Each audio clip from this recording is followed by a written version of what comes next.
Good afternoon to everyone joining us on the East Coast, and good morning to those of you joining us on the West Coast. My name is Chris Letty. I am of counsel at the law firm of Becker LLC, and I'm one of the attorneys in our firm's Trust and Logistics Department, and I will be your moderator for today. Today's session is being recorded in case you miss anything and want to go back. We will post it shortly after the webinar concludes. Both Becker and TCI are extremely excited to have you join us today to discuss what we believe is an extremely important topic for the transportation industry, and what we titled it as a look at advanced financing for the trucking and logistics industry in 2021. Obviously, this comes on the heels of the pandemic and the infusion of federal money into just about every industry. However, we believe now is the time to start planning for what happens when the federal subsidies run dry. At this time, I'd like to turn it over to Anthony Bizzoni to give us a brief introduction to Becker and himself. Yeah, thank you, Chris. Hi, good afternoon, everyone, and good morning, depending where you're located. Becker is a mid-sized law firm with offices in New York, New Jersey, Pennsylvania, and California. I chair the firm's business services group, as well as co-chair of the group, the trucking and logistics group. So our firm is generally well-versed in all business matters. We provide complete business services in areas such as corporate mergers and acquisitions, tax matters, commercial real estate, financing representation, bankruptcy, and labor and employment matters. Thank you, Anthony. And Michael Scott. Michael Scott. Good afternoon. Good afternoon. This is Michael Holland. I'm Senior Vice President of Sales and Strategic Alliance with TCI.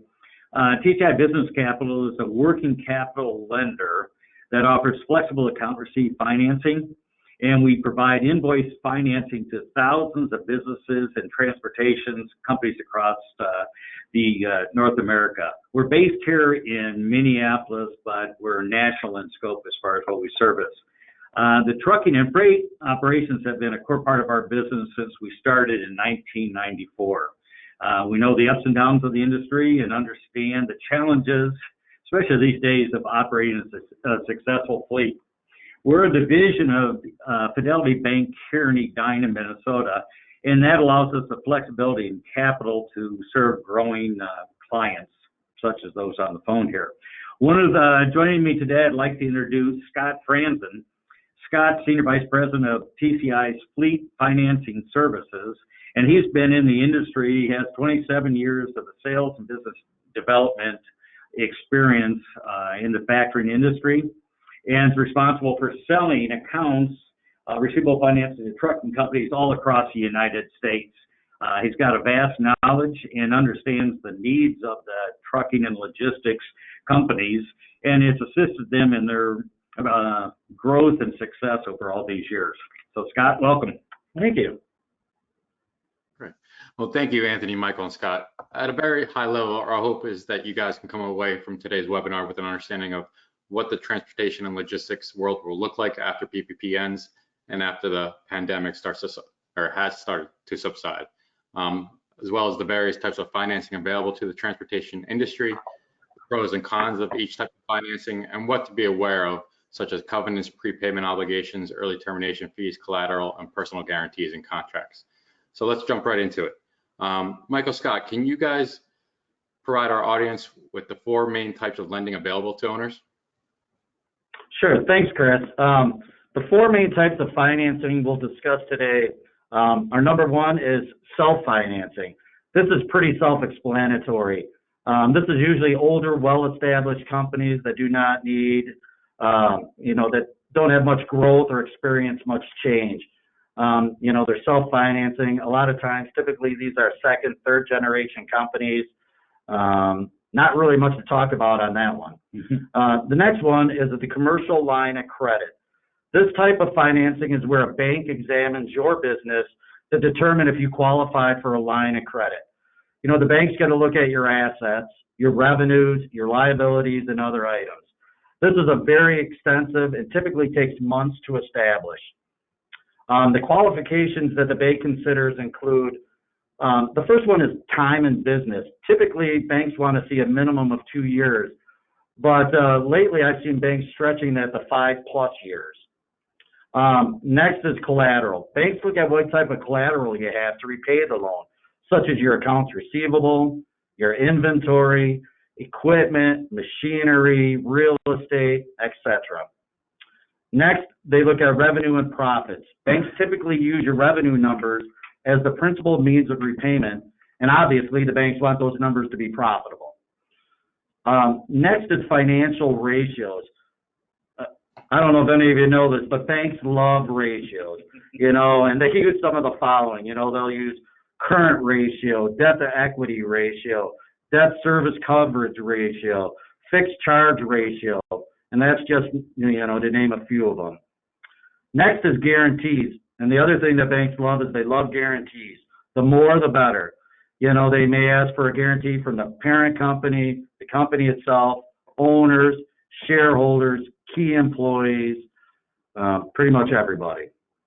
Next is covenants, and this is a biggie. Commercial lines typically have lending covenants, which are rules your company must maintain in order to keep the line available.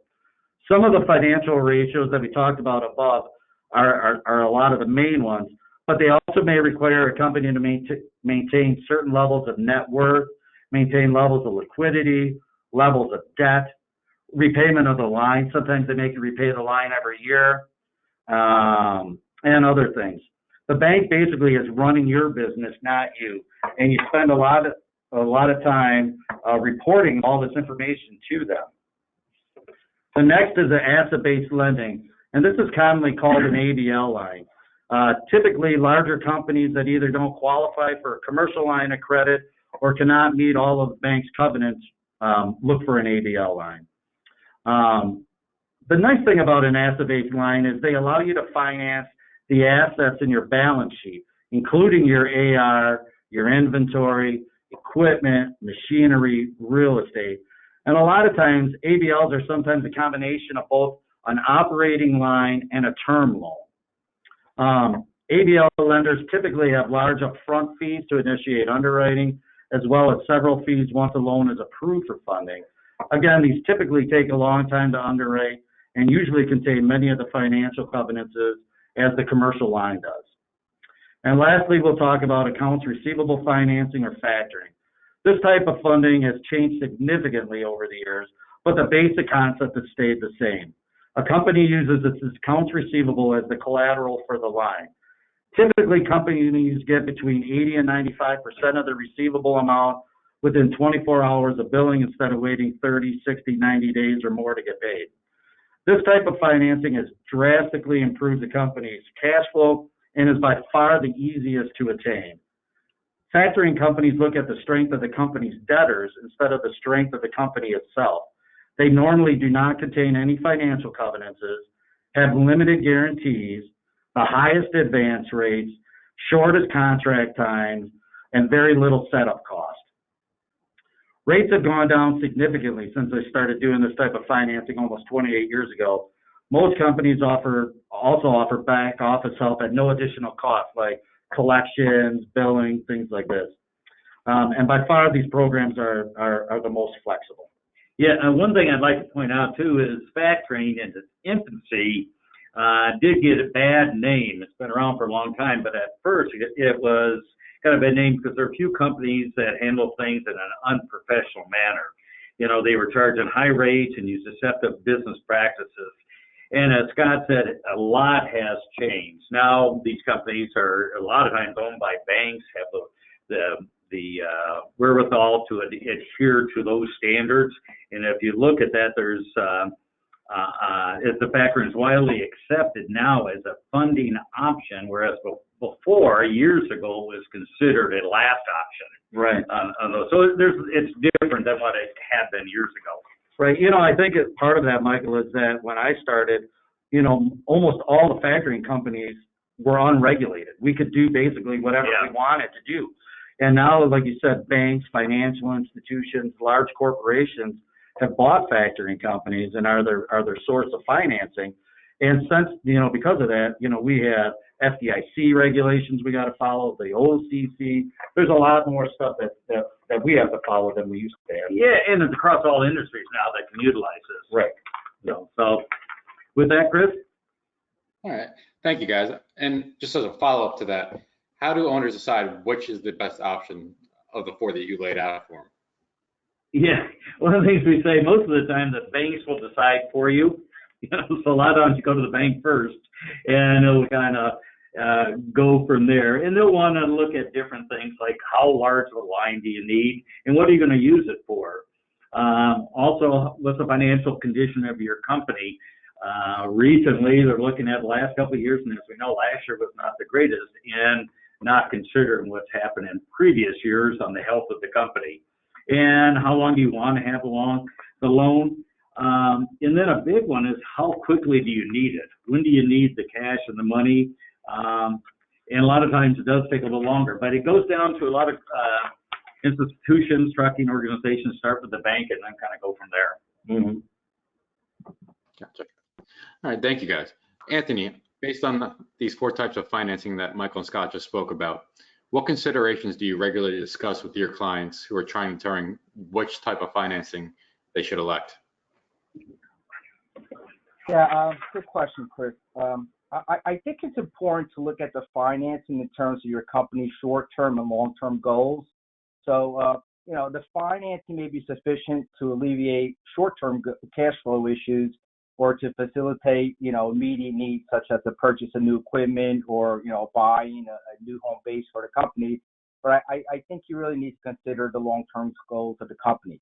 Is this a lender that can grow with the company needs and provide, say, increases in lines of credit as the company's needs, change and increase?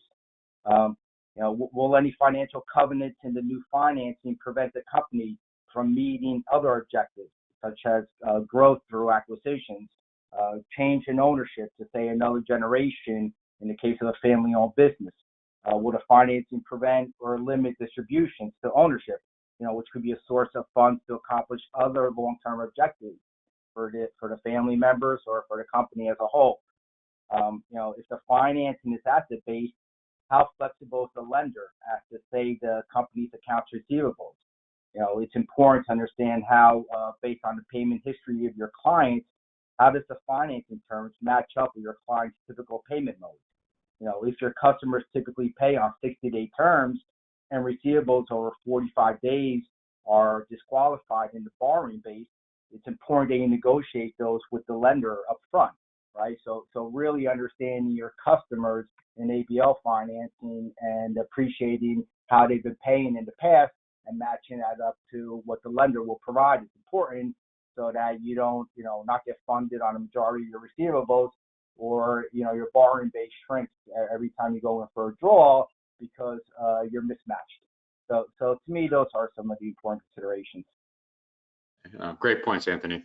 And Michael Scott, from a lending standpoint, what concerns are most often brought to your attention when determining what the best financing option is for your client? Well, for me, for doing this so long, I'll tell you, Chris, the one that comes up almost always first is how much is this going to cost? And that is why it's important to look at all the costs associated with whatever type of financing you're considering.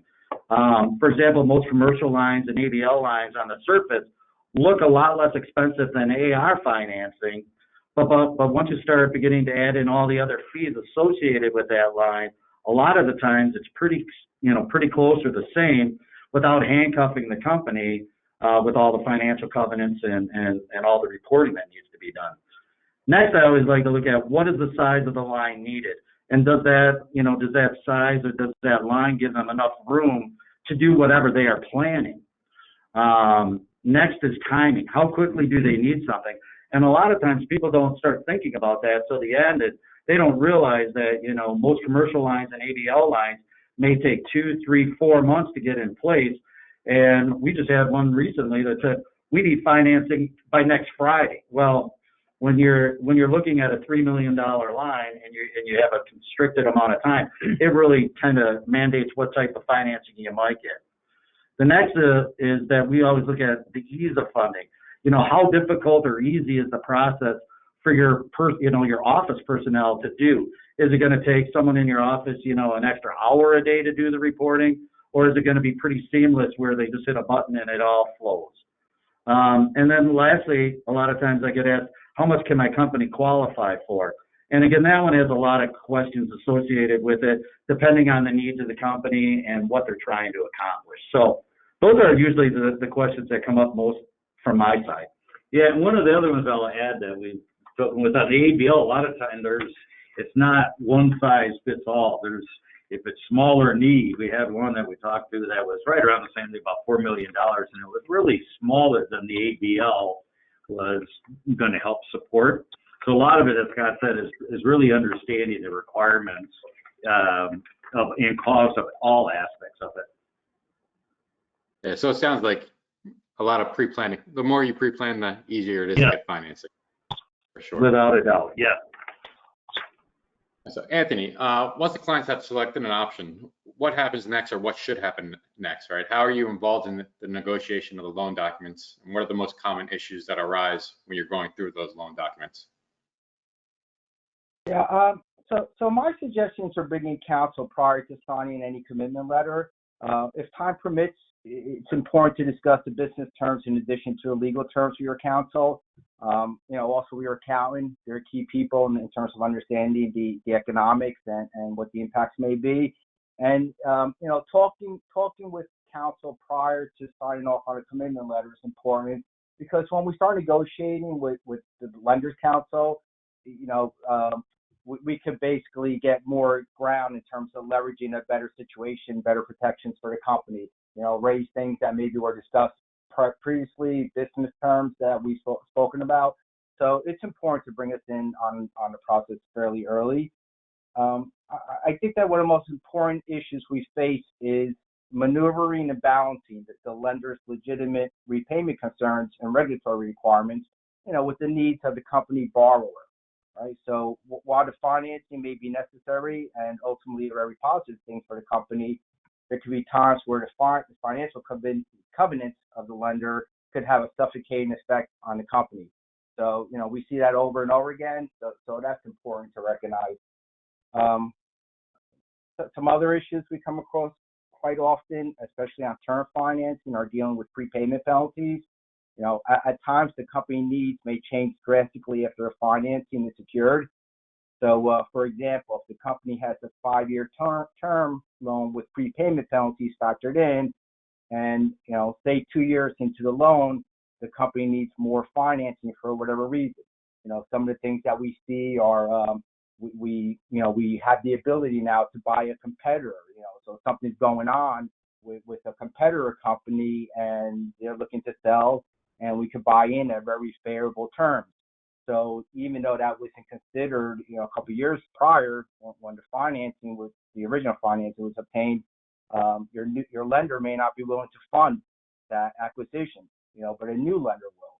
So in a case like this, it's important to negotiate provisions maybe where the existing lender is required to take out any security to be released. Right. So if you have a new lender and the new lender comes in and they'll finance the acquisition, now all your security is tied up. So in a case like that, it may be beneficial to negotiate a provision in the original loan agreement that would provide, say, a right of first refusal to the existing lender to fund additional dollars for a specific reason, such as an acquisition, in order to prevent triggering a prepayment penalty. So in our example, if the existing lender cannot or is unwilling to provide new financing for a defined pre-approved purpose, i.e. an acquisition, the prepayment penalty should be waived if you need to go to a new lender to secure that financing. Other common issues that we see include change of control provisions. We see this quite often.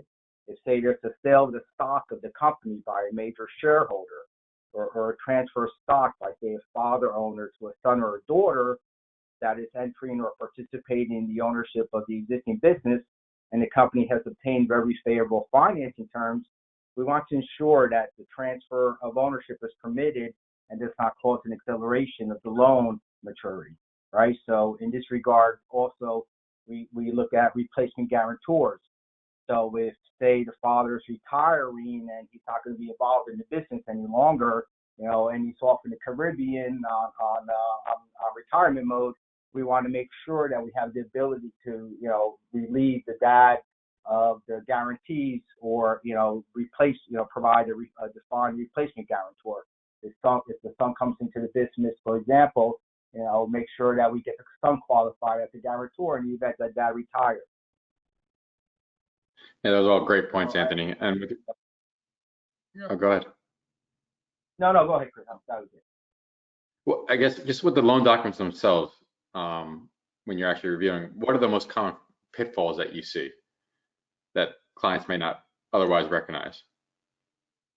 Yeah, so I think it's really understanding and appreciating what the technical requirements are under the loan documents. So, it's important to understand that after you sign this, 20, 30-page loan agreement, most of the times it won't be business as usual for the company, right? So, for example, all the company assets may be encumbered by the lender, right? So unless you have a broad ordinary course of business exception in the lender's loan agreement, something that may be so innocuous in the past as selling or trading in 5 tractor trailers for replacements may no longer be easy because those trailers are now all encumbered. Even incurring debt to lease a new truck may no longer be possible. Making a year-end tax distribution to the company to cover phantom income could be a technical default under the loan documents because you're distributing monies, right? So it's really important to understand and appreciate all the covenants and the restrictions in your loan documents. And usually it's never an issue until it's an issue, right? So, you have lenders where maybe you have a 10-year relationship with, Chris as your banker, and all of a sudden Chris's bank gets bought out, and now you're dealing with Joe as your new banker, and Joe comes in and he starts, looking at financial covenants, and the bank has a different philosophy. They start enforcing those covenants. So it's really, understanding what you're getting yourself into and what the handcuffs are, so to speak, on the company and the ability of the company to run its day-to-day business, knowing that you have, this lender looking over your financial and other affairs. Right. And Scott and Michael, based on what the concerns that Anthony just raised or the issues he just raised, how do you address those concerns and work with your owner to ease those, right? For instance, how flexible are loan programs and the loan documents that you provide? Well, on the accounts receivable side, the documentation and programs are very flexible. And we can customize that to the programs that almost fit any customer's needs while providing specific reporting they need or processing or how they want to receive the paperwork and payments. It's very flexible. On the commercial side and ABL, as Nancy had mentioned, the programs are more stringent. It's usually the bank or the lender's way or no way, and you have to fit there. So if life is good, it works fine and you fit in there. But as Anthony said, it's important to know up front what flexibility you have and what you're saying yes to. Yeah, so it all goes back to that whole pre-planning, right? Yes. So as we know, Michael Scott, most owners are not just in one part of the industry. For instance, an owner of a trucking company typically also does warehousing. Does that change the type of loan that you may recommend for that customer? Well, again, with that, Chris, a lot of it depends on the level or the amount of cash that is needed. If a company needs to borrow against their inventory or warehouse rent, to meet their daily cash needs, that may limit the company's options. All 3 of the, basic lending programs all can work with with having, besides the AR, inventory, warehouse rents, things like that. But it really depends on how much is needed, because that's where the factory typically can advance more than the other 2 combined. So. Understood. Thank you. And then Anthony, a similar question for you.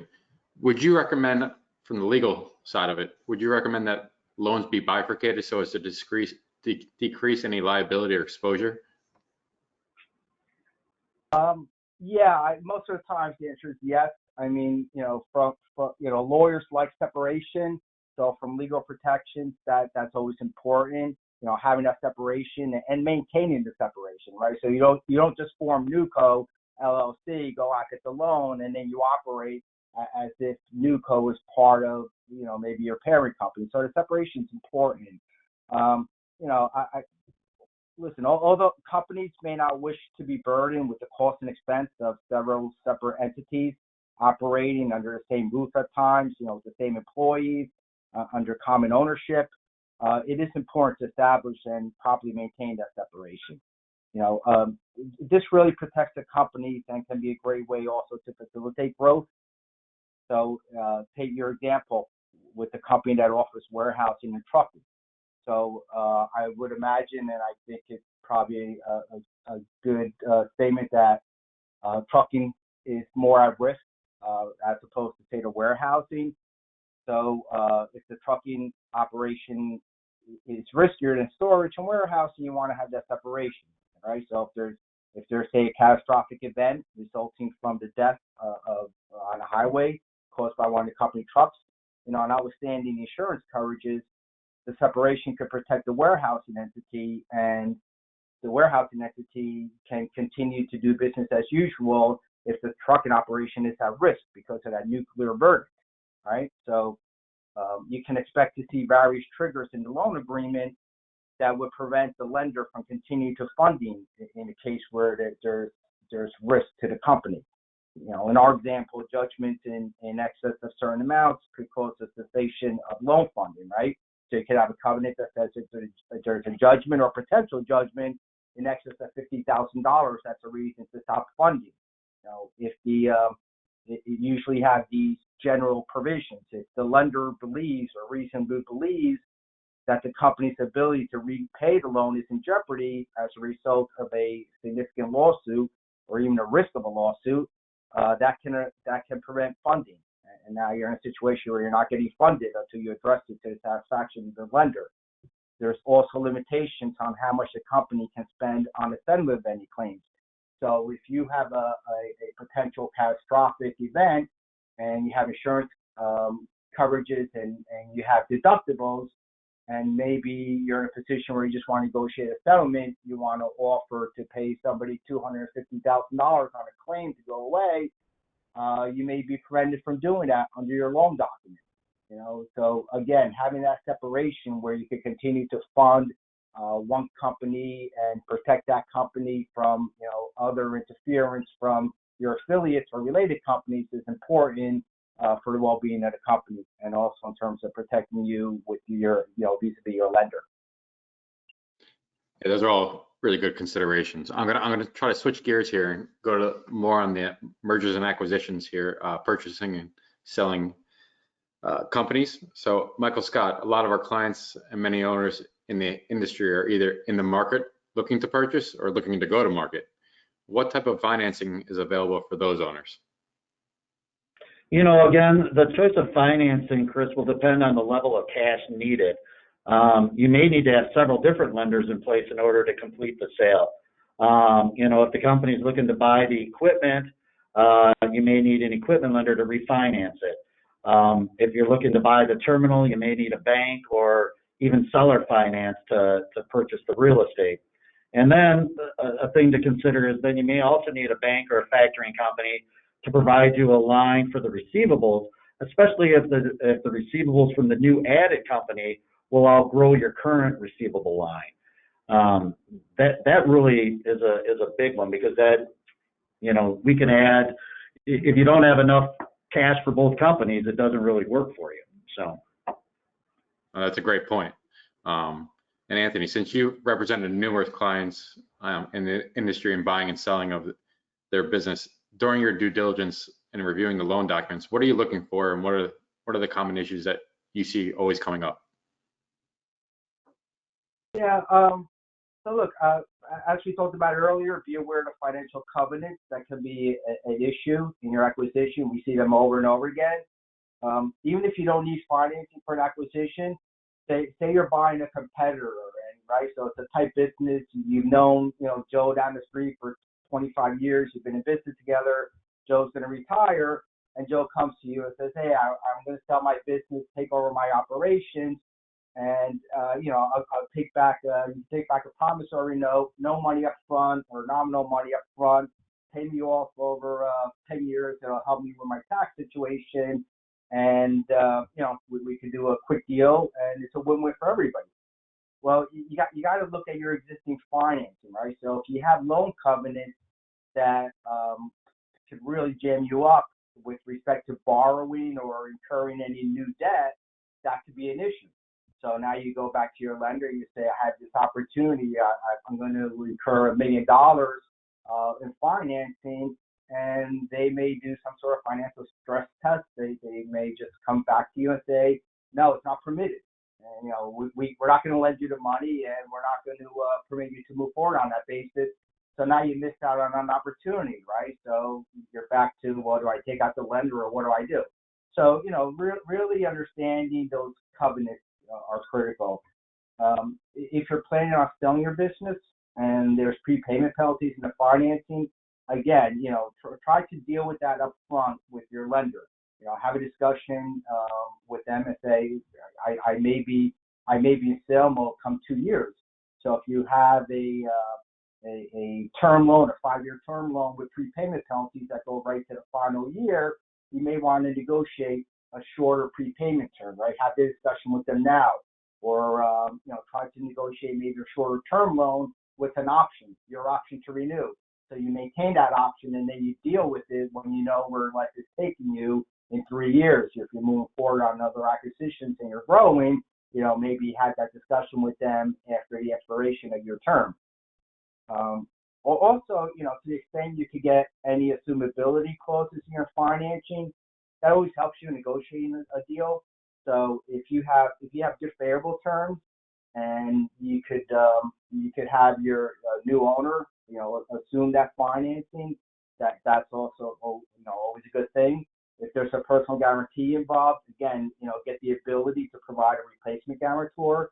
So if the guarantors are not part of the selling group, or they're no longer be in business, no longer active in the business, most of the times you see somebody stay on for a short window of time through transition, and then they're off. Then the sellers are off back to the Caribbean doing their thing, retirement mode. So you want to make sure that you get those guarantors off, or you have the ability to do so with an easy replacement of another guarantee, or a guarantee of a parent company. If the buyer's coming in, buying your business, and you're a lot stronger financially, try to negotiate those terms in on the original financing, so you could kind of go on with life and get that debt off your head as a contingent liability. Yeah, thanks, Ant. And then Michael Scott, along the same lines as what Anthony just spoke about, what pre-planning financing advice would you give to owners looking to go to market or sell in this environment? Well, I think Anthony did a great job. The biggest issue that I usually run into is that the seller and buyer are not looking at all of the seller's current contracts, completely. And what are those prepayment penalties? Are you even allowed to pay off the loan early? And if you're thinking of keeping them, are they assumable? Even if you wish to maintain the new, are they assumable for the new owner to get? When pre-planning for a sale in the near future, companies always look at either a shorter contract term or ones that are easy to get out of. I mean, those are the biggest things that we look at. So, and Anthony did a great job on that. So, yeah, Michael Scott. Yeah, and I'm just saying at one point, I say, hey, Chris, just let me add, if you're negotiating a deal and you have those prepayment penalties, so use that as a basis to negotiate the deal, right? So we see it over and over again where it's, hey, unfortunately, I got, refinanced last year with M&T Bank, and I have a huge prepayment penalty because I'm in, year one of my financing. I'm committed for 5 more years. So it's going to cost me another $150,000 to get out of this financing. So, work that and use that in negotiating your deal and see if there's an opportunity for the buyer, if you have a motivated buyer, to pick up those costs and absorb those costs in the deal, right? So that's always a good fallback position. No, for sure. And Michael Scott, for those, and a little bit off, just a quick question. For buyers looking to make an acquisition, does TCI or do you guys help buyers in any of their due diligence and reviewing loan documents and looking maybe to refinance some seller's debt in order to make the transaction work? Yeah, since we are, part of a bank, we have that capability. A lot of times we're able to use depending if the purchasing company's receivables are unencumbered, we can use those to help pay for some of that cost. And then, just our strategic partner alliance.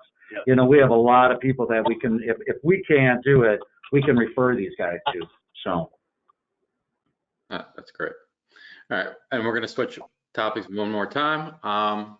And again, to Michael and Scott, as we continue to come out of this pandemic, what are the hot issues that you see that will be coming along with it in the industry? Well, as always, I think the biggest issue trucking companies face and will be facing again is driver shortage. The pandemic has made this challenge much larger than it's ever been. Where do trucking companies find new drivers? What can we do as an industry to promote these good jobs? I have yet to go into a trucking company that says, we're full, we don't need any help. So, driver shortage is going to be the biggest thing. Then we have another one now, is equipment shortage in both new and used equipment. It's a daily struggle for most companies, especially companies looking to grow and take advantage of some of these great spot rates that we currently have. The shortages on just the chips, chips and everything for the microchips. It's just making everything difficult for these guys. And then we have increased, operating costs that's going to be a big issue from the pandemic. Fuel, labor, insurance, equipment, all those costs are going to be going up or are going up. And, do you have a large enough line to do it? And then the other thing that we're seeing is, debtors are slowing down their payments to trucking companies. Guys we just had one that wanted to go from 45 days to 120 days. Well, that makes it very difficult for the trucking company to absorb that type of new payment structure, especially if it's a large customer of theirs, 20, 30, 40%. So yeah, I think to your point too, that the equipment shortage, I think a lot of these green initiatives, while there are subsidies out there, they take a while to get the money, right? So yeah, they're banking on all these, and it's going to take a while. Anthony, same question to you. What are the hot topics you see? Yeah, I have to agree with Scott and Mike. I mean, I hear from my clients just the trucking on the trucking side, the availability of drivers, right? So people are just sitting here with idle trucks. They can't get drivers, and it's a big issue. I'm not sure, even once we get through the pandemic and things get back to any type of new normal, I don't see that demand being out. I mean, the supply being out there for the drivers. So I think that's a huge issue.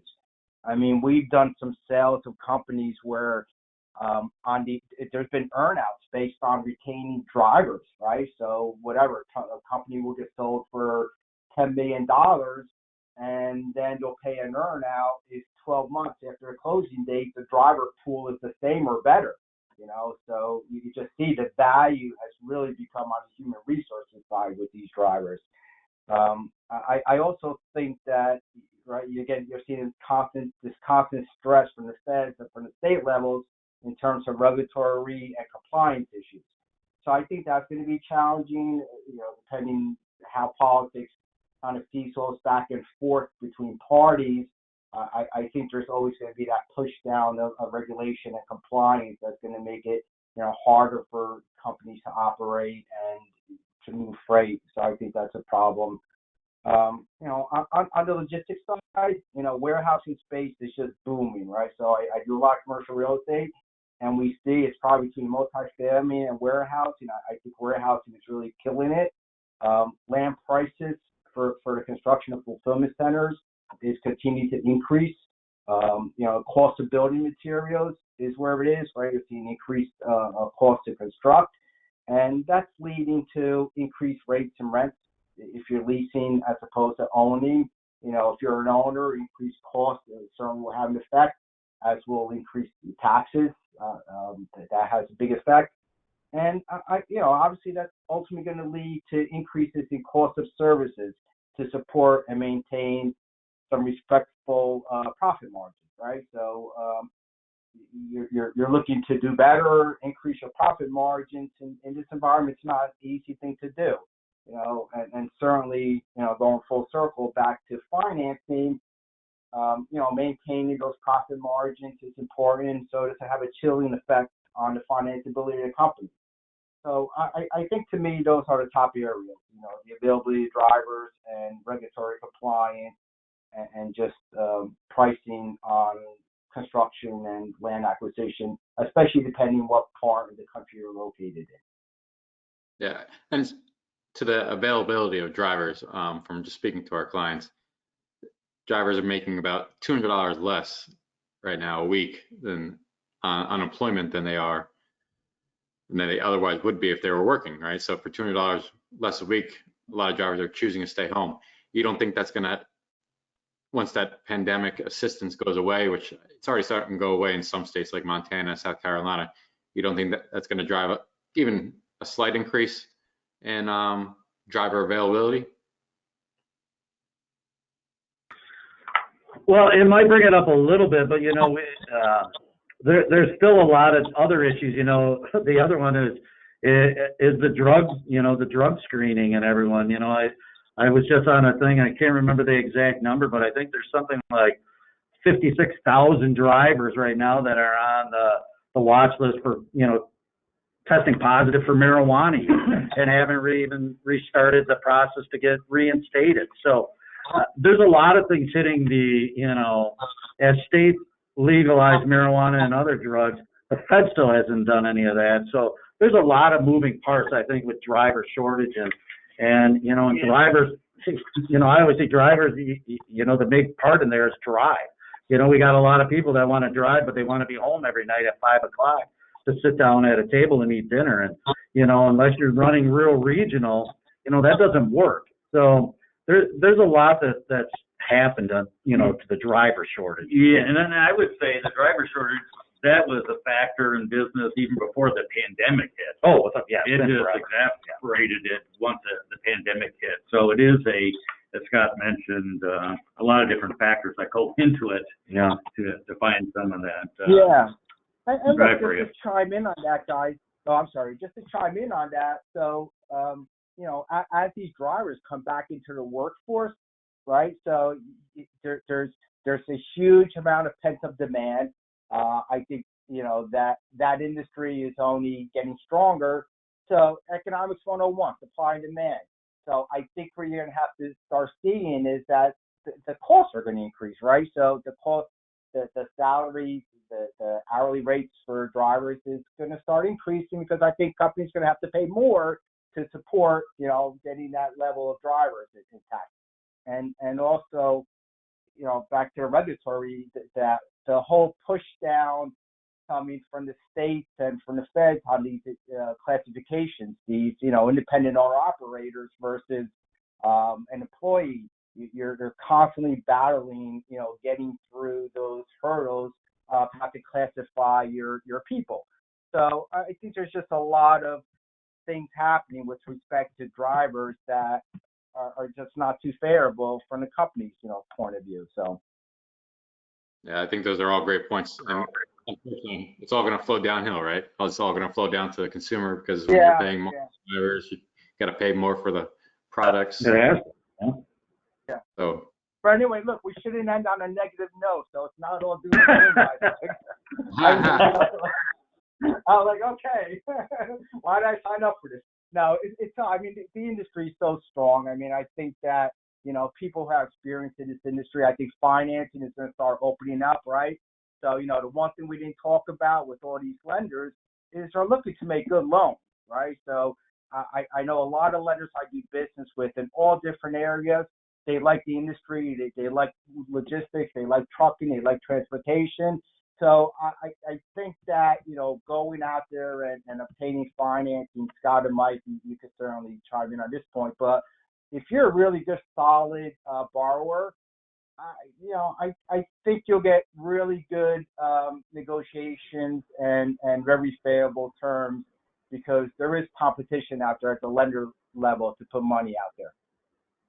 Without a doubt. I mean, this is the best time, and lenders do love trucking. You know, I mean, and there's a lot of positives. You know, I mean, we have the opportunity in trucking to really have some good years coming up, and you know, obviously there's always some of the negatives that we were going over, but for the most part, this is a great time for trucking. So, and it is very competitive, and you know, it doesn't hurt to look at the financing you have and see if you can get a better deal. Yeah, check your options. Yep.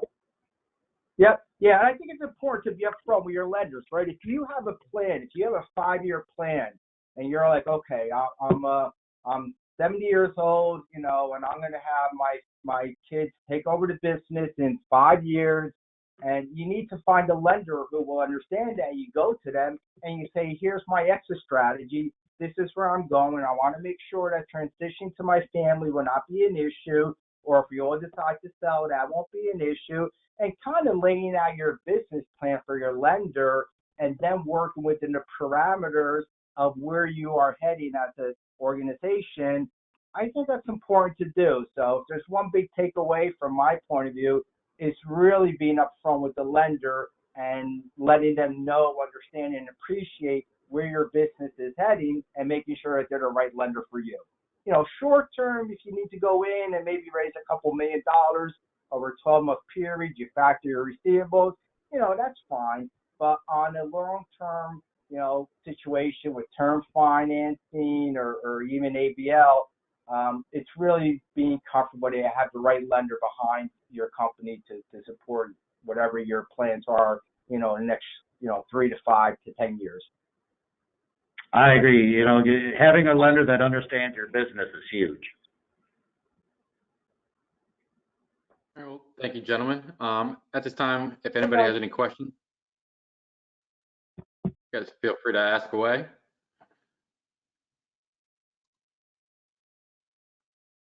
All right, I don't think, not seeing any. You guys have any closing remarks?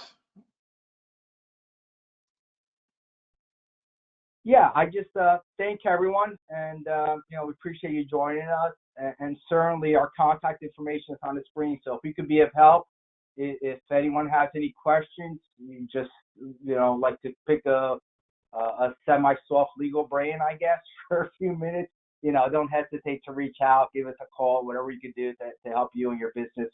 You know, we'll certainly do whatever we can to accommodate. So don't hesitate to reach out. Sorry, I was in charge of the mute button, so I had Michael muted. So, no, on behalf of TDCI, once again, we'd like to thank everybody for their time this afternoon. And like with Anthony said, a lot of times if you just have a question or whatever, feel free to give us a call and give the teams a call to find out what's going on. A lot has changed there, and we get a lot of calls a lot of times just asking for our clarification on something. So that's what we're here for also. So once again, I appreciate this. I appreciate Anthony, you and Chris pulling this together. Thank you. Yeah, thanks, guys. Okay, everyone. All right. Yeah, thank you all. Have a great day, everyone. Thank you. Yeah, Thanks, everyone. Bye. Be well, everyone.